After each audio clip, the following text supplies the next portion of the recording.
السلام عليكم ورحمة الله تعالى وبركاته. مرحبا بالجميع، أتمنى أن تكونوا في أتم الصحة والعافية. إذن في هذه الحصة سأشارككم موضوعا أو بالأحرى تصحيح لموضوع طرح في مادة الرياضيات للمستوى الثانية بكالوريا لأحد الدول.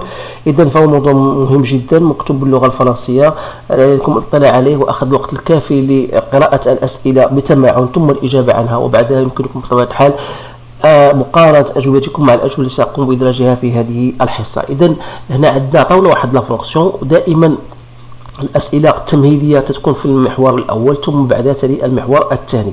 إذن هذا الجدول ديال التغيرات سنستخرج منه أو سنجيب من خلاله عن الأسئلة المطروحة. السؤال الأول وإشارة الدالة جي دو إكس. فيما يخص السؤال الثاني أعطونا الدالة الأم كما يمكن أن نسميها اف دو إكس، والأسئلة المطروحة هي غادي ندرسوا أولا استشقاق عن اليمين وعن الصفر، ثم النهايات، ثم أسئلة وهو إيجاد اف بريم دو إكس، جدول التغيرات، نقطة الانعطاف، معادلة المماس، ثم أخيرا رسم المنحنى، دون أن ننسى هنا البحث عن مساحة حيز من محصر من حيث طرف الدالة. إذن على كل حتى لا أطيل عليكم، الموضوع هو أمامكم كما أقول، يجب أخذ الوقت الكافي لقراءة الأسئلة ثم الإجابة عنها. سأنطلق الآن إلى الإجابة عن هذه الأسئلة.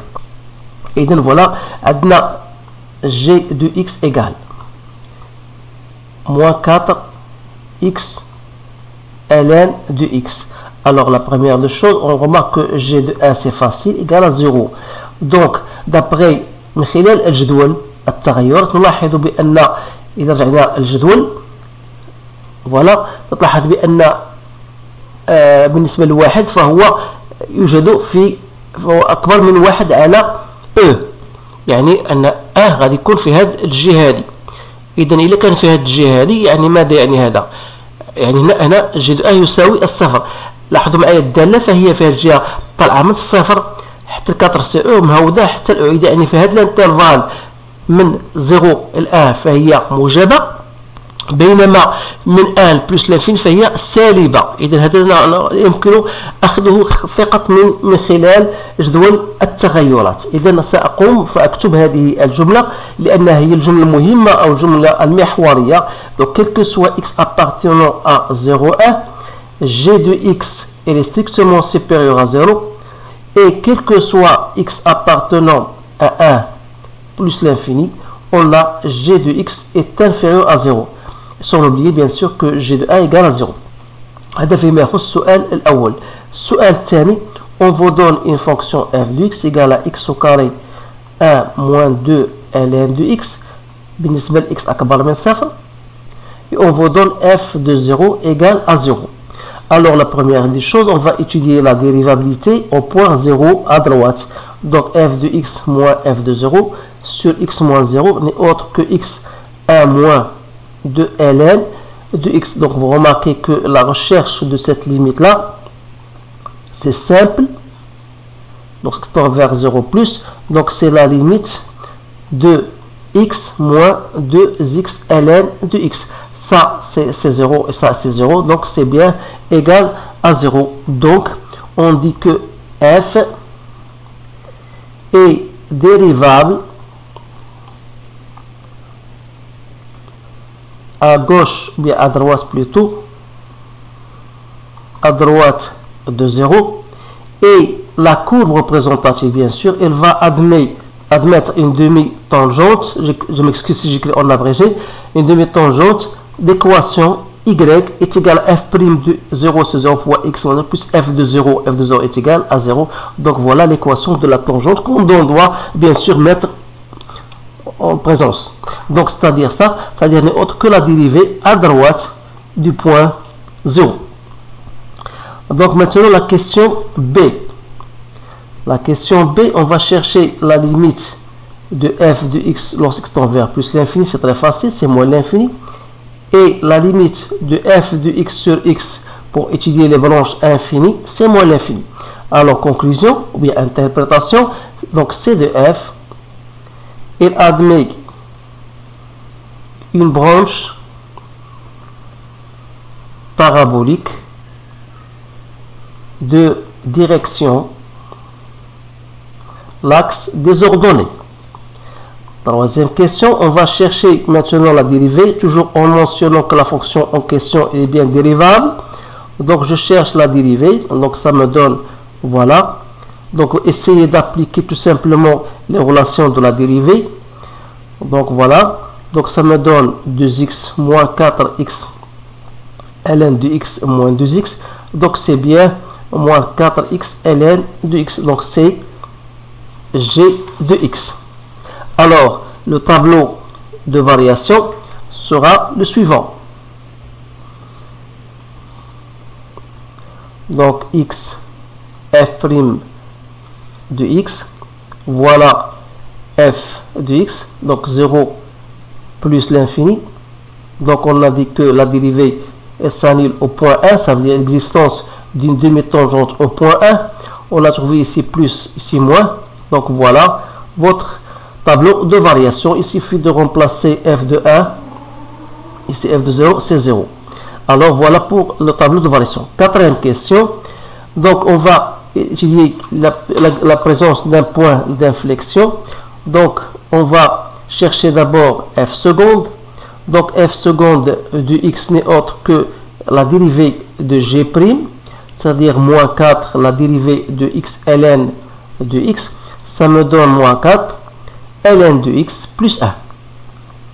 Alors f seconde de x égale à 0, ça veut dire que ln de x plus 1 égale à 0. Donc ln de x égale à moins 1, c'est-à-dire que x égale 1 sur e. Alors il suffit de chercher f de e en disant en fin de compte que le point i 1 sur e, f de 1 sur e est un point d'inflexion de CF. Alors f de 1 sur e, j'ai trouvé égal à 3 sur e carré. J'espère que ce résultat est bien correct. Donc essayez de le refaire.